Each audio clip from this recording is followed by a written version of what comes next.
Hi, Gary Zacharias here with the Apologist bookshelf. I've got a hefty book here in front of me. It's by Ron Rhodes, Rhodes, Ron Rhodes. It's called The Challenge of the Cults and New Religions. Subtitle here, The Essential Guide to Their History, Their Doctrine, and Our Response. Let me just share with you the different groups that he covers in here. Well, he has a chapter on just defining the cults and the growth of cults and all, but he does the Mormons, Jehovah's Witnesses, the mind sciences. That would be like Christian Science. The New Age movement, that's the one I wanted to look at because I'm interested in that and I want to present something on that at our church. He does Scientology, Hindu-based cults, the Unification Church, Baha'i Faith. That's another chapter I want to spend some time on myself. Unitarian Universalism, Oneness Pentecostalism, Freemasonry, and Satanism. So it's a wide-ranging book, and I was going to let you know what Lee Strobel had to say about it. He's the author, of course, for the famous book, The Case for Christ, The Case for Faith, and a lot of others. He says, I wish I'd had Ron Rhodes' new book, new for at that time, The Challenge of Cults and New Religions, when he was deciding about Christianity. He says, if you would like to separate the truth of Christianity from the fiction of cults and new religions, you'll find this book an invaluable resource. Now, it says he carefully analyzes a dozen different faith systems and gives a concise and well-documented assessment of how they differ from Christianity. And when you look at what Rhodes says himself at the beginning of his book, he said that he wants to train people to understand and maybe dialogue with people in these new religious movements. And he says right up front that he's not just writing this to curse the darkness. In other words, he's not going to write this book just to say, here are the bad things, here's what's wrong with these religious movements. But he also wants to provide some helpful information to be able to interact with them, to motivate those people to use their freedom to leave those religious groups and transfer their allegiance to the one true God. So he said there is an apologetics dimension to the book, and I certainly agree with that. I haven't mentioned who Ron Rhodes is. I guess maybe I should do a quick bio of him. He's the president of Reasoning from the Scriptures Ministry.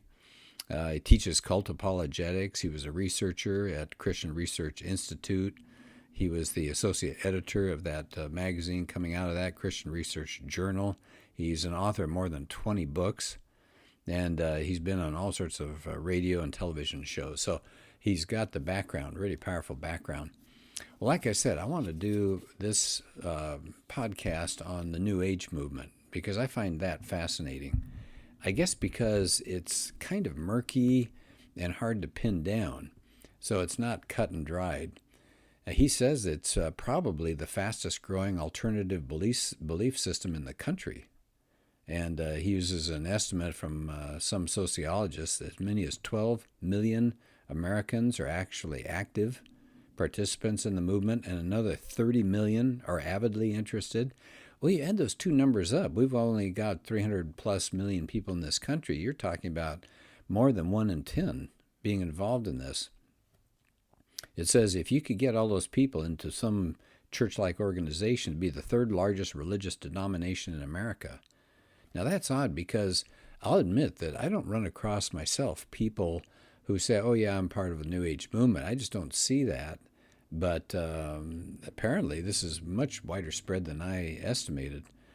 And he gives some statistics, something like 42% of American adults believe they've been in contact with someone who's died. You ready for that? For almost half American adults said they think they've been in contact with somebody who's died. And a bunch of other statistics that are pretty amazing. There are 2,500 occult bookstores in the U.S., and 3,000 publishers of occult and New Age books, journals, and magazines. Now, this book, the one that I'm talking about here, The Challenge of the Cults and New Religions, Ron Rhodes' book, came out in 2001. So I'd like to see what the numbers are now. My guess is because of Christianity's falling away in this society, unfortunately, I bet that the New Age has even grown more.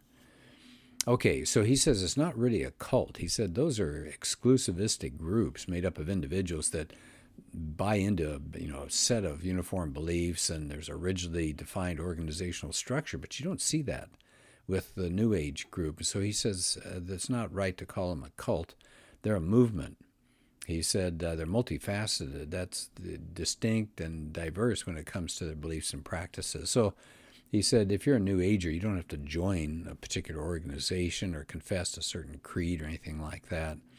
He said, good land, there's such diversity. He said you got holistic health professionals, ecologists, political activists, educators, human potential advocates, goddess worshippers, reincarnationists, astrologers, and et cetera, et cetera. And he says they all fit under this umbrella of what's called the New Age movement. So I like what he's doing here. He says, all right, so if we're going to understand this, we need to know what their primary characteristics are. But he says, now keep in mind, not everybody's going to buy into every one of these. But here are the basic characteristics of the New Age movement. One is eclecticism, which means they come looking for different sources of truth. They're happy to take from the Christian Bible. They're happy to take from the readings of Edgar Cayce, and just all over the place. And they buy into syncretism, which is meaning attempt to combine even things that appear contradictory, religious and philosophical teachings. He calls it like a huge cosmic sponge. It just absorbs all sorts of the world of religions and then tries to pull it all into its own worldview. So they don't render any kind of exclusive devotion to any one teacher or teaching. They believe in monism. That's a theory that says all of reality is a unified whole. So everything's the same substance. So any difference that you think of, it's apparent. It's not real. All of reality is interrelated and interdependent. They're also, for the most part, pantheists, meaning that God is all. So one thing is the entire universe, and that one thing is God. It's divinities all through it. It's not God like we think of as a personal being. This is an impersonal it. And so that there's no distinction between the creator and the creation like there is in Christianity. Another belief is in human divinity. So think about that. If all is one, right, everything is one, and everything is God, then what are humans? We're part of this, so we're God as well. Now, we need to be transformed. This is something else the New Age people believe in. Personal transformation, and then planetary transformation. So personal transformation, sometimes called enlightenment or self-realization or God realization or self-actualization. You have to recognize this oneness. You've been asleep. You haven't realized you're one with God. You're one with humanity. You're one with the universe.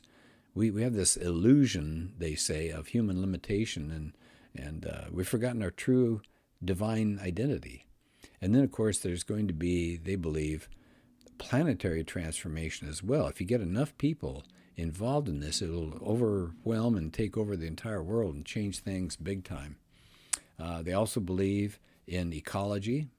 Many New Agers think the Earth is a living organism, and you have to treat it that way.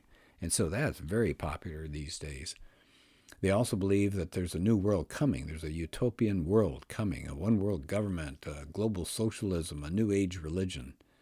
Now, it's not a conspiracy because they don't follow the lead of a single being that's working on some unfolding plan, some sinister master plan. So we don't want to talk about them that way. All right. Next section of the book here, the same chapter dealing with the New Age movement, is what are they talking about when they say New Age spirituality? Well, their spirituality includes things like Eastern meditation, reincarnation, spiritism, which is now called channeling, and altered states of consciousness. So it could be like a deep trance, or it could be something as just a mental state other than your normal waking consciousness. It might be just a mild sense of the transcendent. It's life-affirming and world-affirming. They value other people and worldly pleasures and culture and the entire universe. It's not self-denying like Hinduism. It also involves a revival of paganism called neo-paganism. And the neo-pagans are pretty strong. They reject so much in the Western world here, like organized religion and a male-dominated society and a male-exalting religion, when you say God the Father, and the way we abuse nature. So they share more of a feminist perspective, and they want to reharmonize with the one, which they call the goddess. So you got goddess worship going on. Next section of this chapter deals with how did we get here? What are the factors that gave rise to it? And they take it all the way back to ancient Gnosticism, the idea of there's some kind of hidden truth to man's salvation. And so it's not Jesus coming and dying for us, but we have to understand Jesus was a revealer. So he communicated his secret gnosis, his secret truth. And so similar to ancient Gnosticism, the idea that man has the spark of divine within, we're ignorant of it, and Jesus came to show us the way. That's Gnosticism, but that's what New Age has picked up on. Then another factor that gave rise to it was 19th century transcendentalism. I read a lot of transcendentalists as a lit major, Ralph Waldo Emerson and people like that. Then there's a revival of the occult in the late 1800s and early 1900s. Spiritism, that's become very popular now, emerged in the 1800s, but it's really grown. Jane Roberts has written a book, well, I guess several books. She says she's channeling an entity named Seth.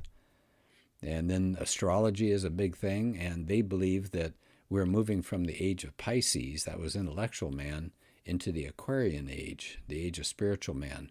So that's the new age coming up. Another factor that led to it was the secular humanism that focused so much on the intellect and willing ourselves to solve all of our problems. Human reason is going to solve all of our problems, but it hasn't done that. And now there's God out of the picture, and now the humanists say one thing, but they're not producing what they say they're going to produce. So now people get the feeling they're kind of alone. You know, God's out, and we can't use human reason anymore, and there's no purpose. There's no true meaning or value, and the New Age comes rushing in to fill that void. You also have part of the factor leading to it was the counterculture of the 1960s. And then he says one other thing that's led to the current New Age movement is the flood of Eastern ideas into the West. I mean, for heaven's sakes, we had the Beatles and others along the way. The Hindu monism and pantheism all brought about what we have today. In fact, the Hindus and the New Agers hold some similar views about God and the world and man and salvation. So what are a few of the New Age beliefs? Well, I'm going to have to go pretty quickly over this, but they believe that you have to be very clever when you read the Bible and twist it around, and you have to approach the Bible to find out what its hidden secrets are. Well, of course, that's not true. The Bible is very clear. And they say that you get revelation through Jesus, yeah, but you get revelation from all sorts of leaders. And they believe in spirit channeling. They believe God is all there is. They believe Jesus and Christ are, Jesus has attained Christhood. That's what they believe, that Jesus was a mere human and the Christ is divine. And how did he become the Christ? Well, they're not sure, but they are unanimous that he did become the Christ. So he kind of tuned in just right. Man is divine. We already talked about that. And because we're supposedly deity, then we are viewed as having all sorts of unlimited potential. We can do amazing things.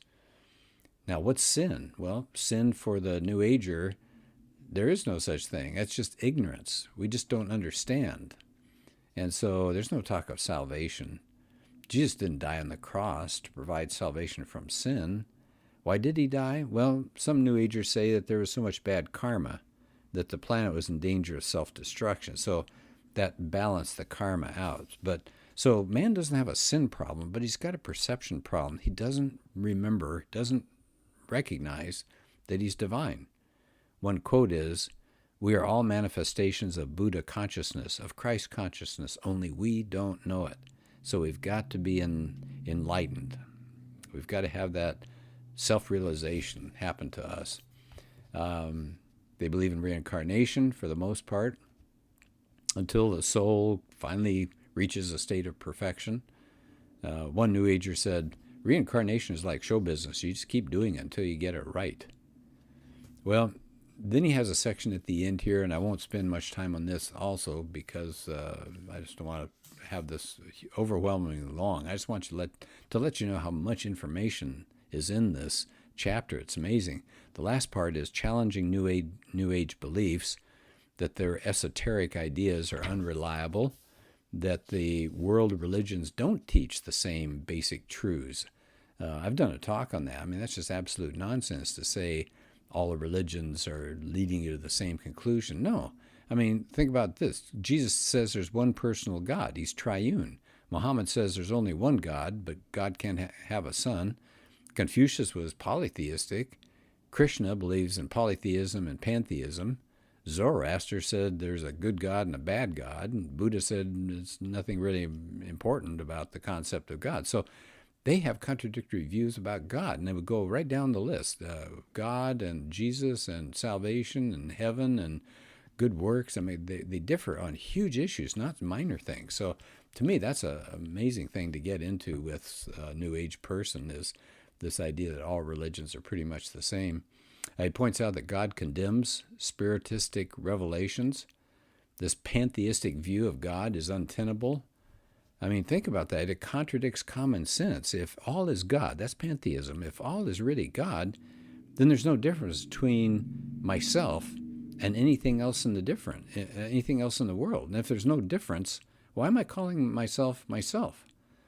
One person noted, Ron Rhodes points out here, one apologist notes, to call myself myself is to assume that there's a difference between myself and anything else.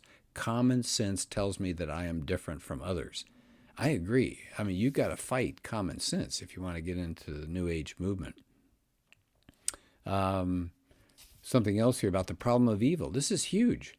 There's no room for evil in this New Age worldview because there's nothing besides God. So there's no room for evil, and yet there is evil. So you look out there and you see awful things happening, countries being invaded, people murdering other people, and you're just going to say that there's no evil? Doesn't make sense. Okay, we have a sin problem, not an ignorance problem, he points out. Yeah, amen to that. And they even, anyway, so I'm going to end there because this is a big chapter. I think this is a book you need to have on the shelf. It's so good, and it's so clear, very easy to read. It doesn't go into a huge amount of depth where you get lost or anything. A lot of information from the sources themselves. What did people say in these various faiths?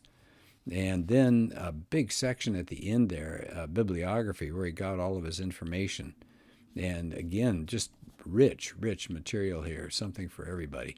So again, the book was called The Challenge of the Cults and New Religions. Ron Rhodes is the author. And thank you so much for being part of this. And have a good rest of your day, and talk to you later.